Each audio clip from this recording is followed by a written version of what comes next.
On the hot afternoon of August 26, 1871, a baggage master named Robert Vandervoort was called to deal with a trunk that would not stop smelling. New York in those years was a city run on horses, and in the dead heat of late August, the streets already carried a thick animal stench that most people had long stopped noticing. This was something worse. It rose off a single trunk in the freight room of the Hudson River Railroad Depot.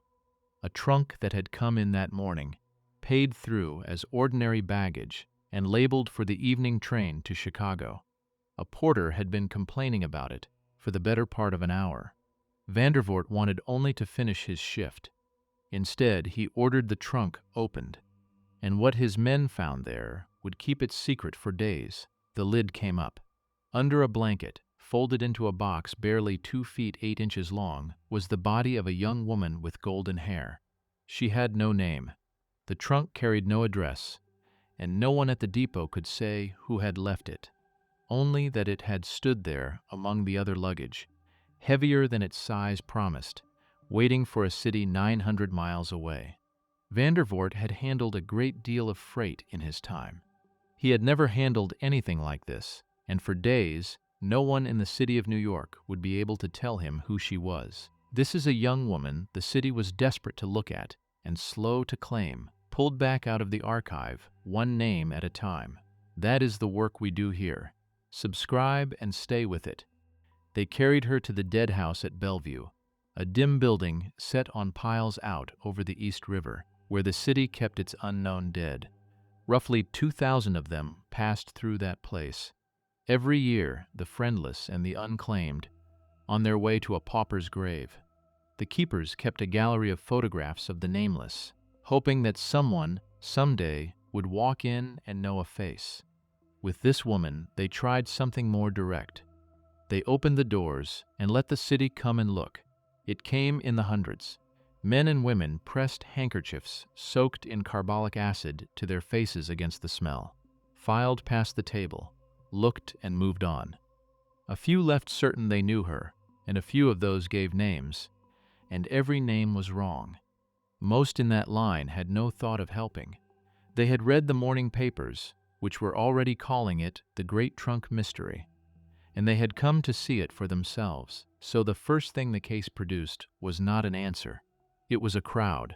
A city that could not yet name this woman had already decided it was owed something, a culprit, an ending, a face to set against hers. That appetite would shape everything that came after. The first useful thing came from a boy. Alexander Potts, 12 years old, known around the depot as Paddy, sold newspapers and candy there and carried light bags for a coin. Days before anyone opened that trunk, he had spoken to the woman who brought it. He remembered her at the ticket window, in a calico dress, confused about how the thing was done, not understanding that she had to buy her passage before she could check her baggage. He pointed her to the right window. He watched her buy a ticket to Chicago, and when the heavy trunk arrived on a separate cart, the boy helped move it himself, with no idea on earth what he was lifting. That painted name on the cart set the police running, and at first it ran them the wrong way. They chased it through the night, hauled a carter to the central office at 1 a.m, and stood him in front of Paddy, who took one look and said it was not the man. The trail went cold in the dark. Then, 2 days after the trunk was opened, a carter named William Pickett walked into the station house on his own. He had read the papers, and he believed he was the man who had carried that trunk. Pickett described the house he had collected it from, a house on 2nd Avenue, and the people he had met there. The description was enough. A police sergeant named Rooney knew it at once as the home of a man the district already knew, a man who practiced under the name Dr. Asher. They went to number 687, and they arrested him, and he denied all of it, the trunk, the woman, everything. And still, on the table at Bellevue, the woman herself had no name. The name came from Paterson, New Jersey, and it came through 2 men who had known her in life. One was a physician, Theodore Kinney. The other was a dentist, Joseph Parker. Kinney came first, looked, and was uncertain enough that he returned a second time and brought Parker with him. The records of the period spell Kinney's name more than one way, which tells you how fast all of this was being set down and how little anyone was checking. What settled it was smaller and surer than her face, which the heat had been working on for days. Kinney knew an odd vaccination scar on her arm, beneath the left elbow, a mark he had reason to remember. Parker knew his own work in her mouth, 2 fillings and a tooth he had drawn. A doctor and a dentist between them did what a whole city of onlookers could not. They gave her back her name. She was Alice A. Bowlsby of Patterson, and the moment she had a name, she stopped being a mystery and became somebody's daughter, which is a much harder thing to look at. Alice Bowlsby was young, somewhere around 20, though the records of the time argue between 20 and 25, the kind of small uncertainty that trails a girl no one expected to become a public name. The people who knew her described a gentle one. She taught in a Sunday school. She worked in the family dress shop. She was the eldest of 3 daughters, and she lived with her mother, Caroline, a widow who had raised her girls to the needle after their father left them. When Alice went, she told her mother and her aunt she was going into Manhattan for an afternoon, a little shopping, nothing more. She went in a white lawn dress, tucked and ruffled, with a blue sash and ribbons at the waist, the dress a young woman wears when she means to be seen and home again by evening. That was the last they were told. The body in the trunk had been found with no dress at all. There was a distance, then, between the errand she named and the place she was found, and into that distance the whole sad shape of the case would fit. Whatever had drawn Alice into the city, it was not an afternoon of shopping, and it was not anything a respectable young woman of Patterson could let herself be known to need.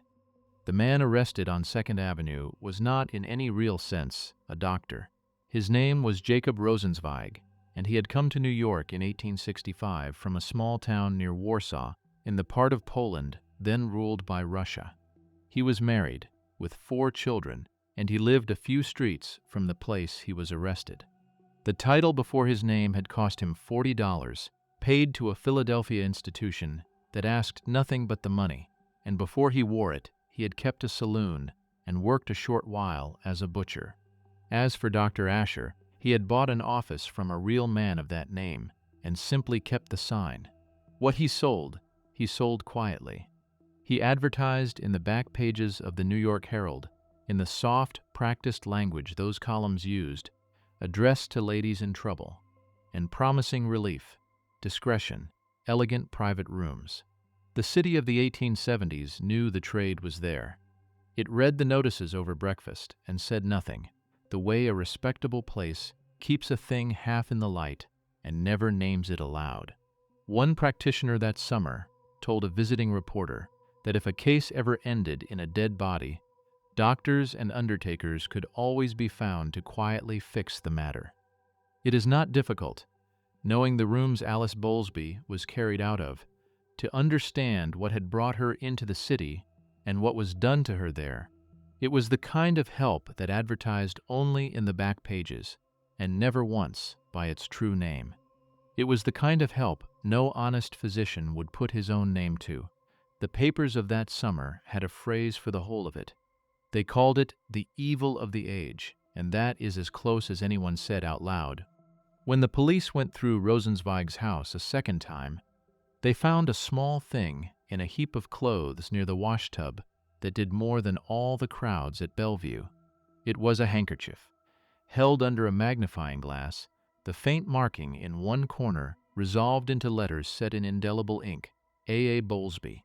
Her name, stitched into linen, in the house of the man who swore he had never known her, set that beside what Pickett had already told them, that he had carried her trunk out of that same house, and a chain begins to close, link by quiet link. A carter's memory, a boy's memory of a painted cart, a scar, 2 fillings, and now a name in a dead woman's own hand, sitting in a stranger's laundry. None of it was loud. All of it pointed one way. It is worth holding on to that handkerchief, because the defense would not forget it. The single most direct thing tying Alice to that house was a name embroidered in cloth, and a name in cloth, it would turn out, was a thing that more than one woman in New York could rise up and claim. There was another man bound to Alice Bowlsby, and the newspapers reached him before the law did. His name was Walter Conkling. He was a young bookkeeper at the Dale Silk Mill, the son of an alderman, and he was named in print as the father of the child Alice had been carrying. Accounts differ on who first gave his name to the press. One says it was Alice's aunt. Another says it was Conkling's own mother who named her son. Either way, by the time he reached the mill, the morning after the story broke, the whole office had read it. The clerks talked among themselves, and one detail they fixed on was a diamond stick pin he usually wore, and which was no longer on his collar. They wondered aloud what such a thing might have been sold to pay for. Conkling said nothing to any of them. He went pale over his ledgers. When the others left for their midday meal, he stayed behind, and in the empty office he tore a single page from the book in front of him and wrote a few lines. The note survives. "I have had a morbid idea of the worthlessness of life," it began, "and now to be obliged to testify in this affair, and cause unpleasantness to my family, is more than life is worth." It closed simply, "Goodbye, dear father, mother, brother, and sister, Walt." He folded the page into his pocket, and in that same pocket he carried a slip with the address of one of Rosenzweig's offices written on it, a line on East 24th Street, the one thread that tied the two men together by his own hand. Then he walked into the fireproof room where the mill kept its finished silks, the safest room in the building, put a revolver behind his left ear, and pulled the trigger. They found him among the bolts of silk. Consider the two men the case had now produced. One had stood beside Alice in whatever brought her to the city, and could not live with the prospect of saying so aloud, and chose death over being named again. The other had been handed the whole secret of her body, denied every part of it, and meant to go on living. The man undone by shame had done nothing the law could touch. The man the law held in a cell felt no shame at all. The case never resolved that imbalance. It only laid the two of them side by side and let them stand there. On the 1st of September, a coroner's jury was convened to settle how Alice Bowlsby had died. Her mother could not be there. Caroline had buried a husband's memory, and now a daughter, and she was in no state to sit in that room, or to look again at what the heat had left. So the plainest and most terrible account of Alice's last hours came instead from a stranger, a servant girl in the house on 2nd Avenue, who took the stand and simply told what she had seen. Her name was Jane Johnson. She testified that on the 23rd of August, a woman in white, wearing a white bonnet, was admitted to the house. The woman went up the stairs. Johnson never saw her come down, and never saw her again. There was worse to sit through. Sergeant Rooney had carried items from the search to Johnson at Bellevue, a false bosom and some women's clothing, and asked her plainly whether they were hers. She said they were not. The belongings of a dead stranger, laid out before a servant girl, to be claimed or refused. And there was the white again. The white lawn dress Alice put on for an afternoon in the city, the dress meant to be seen and brought home by evening, was last seen by a servant going up a stranger's staircase and not coming down. The inquest gave the case its one fixed point, a named day, a named witness, Alice alive inside that house. Everything the trial would later fight over rested on the quiet word of a girl who had answered the door. The outrage that filled the papers that autumn did not rise on its own, and it is worth seeing who had been building it. Days before Alice was ever found, the New York Times had run an exposé on the city's abortionists under a banner it would make famous, "The Evil of the Age." The reporter behind it was a man named Augustus St. Clair, who had gone through such places under cover with a woman on his arm, the two of them posing as a couple in need. When the body in the trunk turned out to have come from exactly the rooms he had described, St. Clair viewed her and swore she was a woman he had seen at Rosenzweig's. The Times was an underdog in this fight, and that is part of the story. It sold perhaps 35,000 papers a day against the Herald 90,000, and the Herald was where the abortionists bought their advertisements. A second crusade ran that same summer in the same newspaper. The Times was then tearing down the Tweed Ring, the machine that had run New York as its own property, and under Tweed this quiet trade had been quietly tolerated.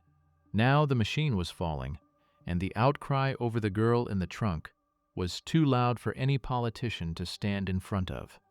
The papers cast Alice as a young lady of respectable society, and Rosenzweig as a dangerous foreigner who had come among them, and between those two pictures the public verdict took shape in newsprint well before any juror was sworn. Seen from the prosecution's side of the room, the case was a closed circle. The trunk traced from his house to the depot, the handkerchief with her name in his laundry, the household cloth a servant had known, a woman in white who climbed his stairs on the 23rd and never came down. From inside that circle, there was nothing left to doubt. Seen from the other side of the room, it was nothing of the kind, and Rosenzweig had bought the best eyes in the city for finding the gaps. His lawyer was William Howe, of Howe and Hummel, a heavy theatrical man who had himself once served 18 months in an English jail and who made his living turning circles into questions. The New York Sun described his method as a medical quibble here, a legal quibble there. Howe pointed out that the carter had admitted he never actually saw Rosenzweig. He produced a second Mrs. Bowlsby, a woman from Brooklyn who swore the marked handkerchief was her own daughter's, and he turned the dead clerk into a suspect. A young man had shot himself over this girl. Howe told the room, so who was to say that man had not done the rest of it, and sent the trunk north himself? Two pictures of the same facts, and each one held together from the inside. The jury came back guilty, but not cleanly. Two jurors had held out and agreed only on the condition that the panel beg the court for mercy. The court heard the plea for mercy and set it aside. It sentenced Jacob Rosenzweig to 7 years, the heaviest term the law allowed for a death of this kind. The city had what it wanted. It would not keep it long. The campaign that wanted Rosenzweig punished got something far larger than one verdict. In April of 1872, the state of New York swept away the old rule and passed a new law forbidding the trade outright. It was the reform the Times had demanded. It was built in part on Alice Bowlsby's body, and it became the thing that opened his cell. The logic was simple and merciless. Alice had died before the new law existed, so Rosenzweig could not be tried under it. But the new law, in replacing the old one, had repealed it, and so there was no longer any old statute to try him under either. The reform her death had helped to pass had quietly removed the only ground on which her death could be answered. His lawyers found the gap. The court, with open reluctance, had to let him go. He had served less than a year. The law itself did not stop there. The next year, in 1873, a federal statute pushed by the reformer Anthony Comstock reached further still, sweeping the whole subject out of the open and into silence for the rest of the century. So the current that began with the girl in the trunk ran on for 50 years, while the man at the center of it walked back into the city and returned, unhurried, to the same kind of rooms and the same trade. A jury had convicted him. A judge had given him the longest sentence the law allowed. None of it held him for more than a year. Think of the people this case used and then misplaced. Augustus St. Clair, the reporter, had lit the whole fire. By his own account, given only later, after the arrest, he had once sat across from Rosenzweig himself, under cover, gathering material until the man grew suspicious, called him a spy and a devil, and threatened his life, and St. Clair got out only by drawing a revolver of his own. It is a vivid story, and it rests on his word alone, told after the fact. What is certain is plainer and stranger. The crusade St. Clair set going produced the very law that, a year later, unlocked Rosenzweig's cell. The others simply vanish from the page.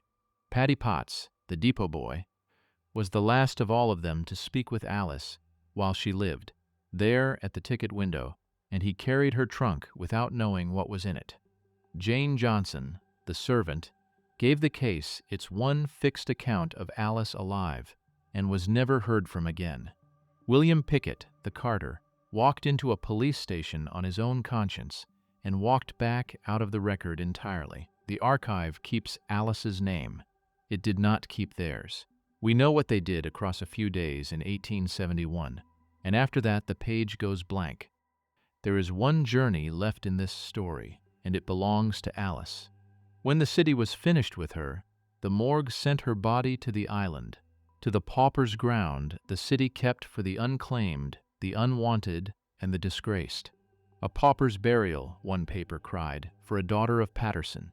She had been claimed. She had a name, a family, a town. She was being carried to a nameless trench all the same. The town would not have it. Neighbors came to the widow Bowlsby with money, and a florist sent $50 in flowers, the better part of a month's wage for a working man, all of it meant to bury Alice as she should be buried. Caroline thanked them for their kindness, and she refused every gift. She had already buried the man who left her. She would bury her daughter with her own hands and owe no one. So, when the worst of the summer heat had broken, the family brought Alice home. The body was lifted from the public ground and carried back to Patterson to the house on West Street, where a small and private service was held. Then they took her 10 miles further to family ground at Parsippany and laid her there among her own. By then the papers had found other crimes, and the crowd that filed past her at Bellevue had forgotten the smell. The grave at Parsippany is still there.